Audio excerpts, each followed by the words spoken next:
Okay, hi. I'm Summer. I am going to mostly actually talk about the editorial side of BuzzFeed. I just recently switched to the creative team to help out the business side. But for the last year and a half, I've been on the editorial team focused entirely on distributed content. So I'm going to talk a little bit about how BuzzFeed got there, and then some of the things that we learned from making distributed content. So I want to start by saying I'm in a room full of people who are journalists and who particularly mostly come from a journalism background. I come from the internet. I was homeschooled in Austin, Texas, and my entire childhood and education and sort of growth and everything that I was interested in was actually whatever was new on the internet. And so for me, this idea that that this is changing, that's been my life since I was 14. I was active on LiveJournal, and then it was Friendster, and then it was any social network. And when I started at BuzzFeed was actually when I first became sort of exposed to the world of journalism, and started thinking about how these two worlds could intersect. But for a lot of people, and particularly for digital media organizations, the internet looked like this. This is the BuzzFeed homepage in 2006. It is comprised of a list of links that were comprised of lists of more links to other web pages to highlight what was buzzing on the internet, like, the Borat movie.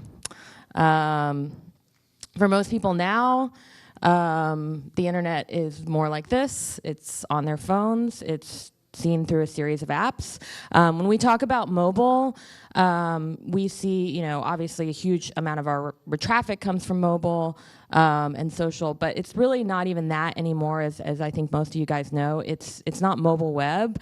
It's not traffic to BuzzFeed.com on a web browser. It's within apps. So on Instagram, the BuzzFeed app, messaging apps, Tumblr, etc. Obviously Facebook. So for BuzzFeed, we don't think of social media, anymore as brand building or simply audience development to lead to our website. For us, it is where our work is published, and we've actually kind of switched to referring to our social media team as publishers, and thinking of that as the publishing layer of BuzzFeed. And when we started thinking about this, it was about a year and a half ago, and I was on BuzzFeed's team. I had been really involved in quizzes, which were the big thing 2.5, 3 years ago, and was always really interested in original content. And so I started talking to Jonah and Ben about how we would address this change and how we think of distribution. And we decided to sort of create a SWAT team of creative people to make distributed content and to not think about BuzzFeed.com at all. And we've been doing that for a year and a half. We've actually recently reintegrated that into our entire editorial operation and started really thinking about how it relates to news.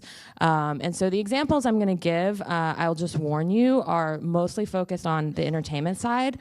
But I included some more somewhat journalistic things. But I think it's really interesting because to me, what BuzzFeed is at its core is a testing center. We are focused on impact, whether that's entertainment or news. It's always our core, and we are very willing to adapt. We really are kind of that, we're gonna find the audience wherever they are, and we'll figure the rest out later. We're still kind of there in a way. We want to reach as many people as we can, and we want to reach them in a deep way, and we want them to engage with our content. If it's the great investigative journalism team led by Mark Schufs, we want to change laws and we want to inform people. If it's our comics artists, we want to make people laugh and bring them closer to their friends. Whatever it is, it's always impact, and the way that we can do that is by following people where they are. And so that's what we do. One thing that we learned, so the rest of this, I'm just going to focus on a few things we learned that sort of surprised me. One thing we learned early on was that we could do more by actually not being very bespoke about platforms, by really focusing on the core of something that we did and translating it to as many different platforms as we could. And what we found was that the best content performed well on every single platform. The big hits were big hits on Facebook, they were big hits on Tumblr, they were big hits on Instagram. So our comics, we started doing BuzzFeed comics. I hired original artists who are staff illustrators, which if you know anyone who goes to art school is like a very big deal. They get to draw all day. And when we had hits, they would be hits on every single platform. And so this was one that really connected with people and early on was big everywhere.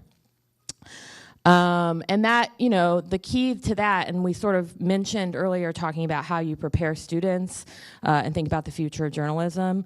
The key to that is knowing how to format for those platforms, having people who are really experts on adapting. So this was an example of a recipe. I'm sure you guys have seen the successful food videos that we do on Facebook. Obviously, it was huge on Facebook, but we also did a cut down, a 15-second version for Instagram, and did an image-based version for Pinterest that led to a BuzzFeed post where you could read the recipe. Oh yeah, I won't play the whole thing, but it's pretty fun, yeah. So speaking of sort of the news side, one thing that I really love about BuzzFeed is that we have creative people writing stories. We have creative people making art. We have creative people doing journalism.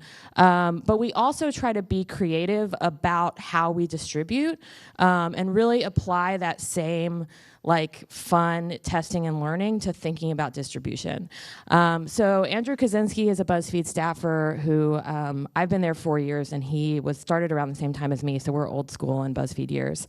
And he has, particularly in this election cycle, sort of carved out this role of doing basically oppo research within BuzzFeed. So really digging into the archives of things that candidates have said. We've broken some great stories with his team. And this was an example where he went through and listened to the hours and hours of tape of Donald Trump appearing on Howard Stern's show and dug out some of the most interesting quotes. And this post was on BuzzFeed.com. It did very well for us, almost 1 million views. We also turned it into a Facebook video, which got over 57 million views.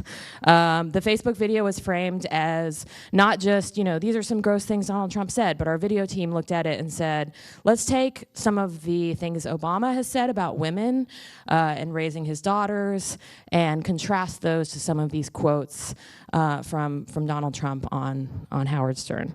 And so you can see almost 1 million shares, which is intense. We also did a comic version that we distributed on Tumblr, Twitter, and other visual platforms. If Winnie the Pooh said things that Donald Trump said. And I think this is a really good example. Like we did this, we wanted to expose that Donald Trump had said these sort of disgusting things about women. And I think we were able to reach a lot more people by thinking about distribution and how we could distribute that information in a like really creative, weird way, thanks to some of these weirdos that work at BuzzFeed. Really quick, like another thing that we learned is that the best way that we could, and you know, other people spoke about this as well, like these platforms, it's really just about testing, and you learn a lot about your audience and you learn about what works by trying a lot of different things and kind of honing in on what people respond to. So when Drake was blowing up, the Hotline Bling video came out a few months ago. I told my team, like, let's just make as much Drake content as possible. Oh, these videos are not playing. I'm just gonna speed through this. There we go. So, We did a bunch of different things and probably made 25, 30 pieces of Drake Hotline Bling content. And this was the big hit. And so again, this just, I just want to hone in on that point that we find that the best quality things perform well on each platform. So this idea that like distributed changes everything and social changes everything, we've found that people respond, whether it's this video or a great story, they respond to the same things no matter what platform they're on. And testing and learning also pays dividends. We've been doing Facebook Live videos since they first started it, really focusing on it, thinking like, this is a fun, exciting new thing. People seem interested in it. Let's try as many things as possible. We learned a lot in those few months. I think a lot of people saw the watermelon video. I'm not even explaining the watermelon video. I'm assuming everyone watched the watermelon. I think that a lot of people saw the watermelon video as kind of like a random, like crazy thing. And it was actually the result of a lot of stuff we learned from doing Facebook Live video. We learned that people really like a strong visual element that they can immediately tune into. We had a pretty successful video of a guy popping bubble wrap for 30 minutes. But the problem with that video was that there was no thing to stick around to the end. And so we were like, oh, people need something to stick around for. And we also found that evenings worked well and Fridays worked well, and all of that led to the watermelon. It wasn't just a lucky. I'm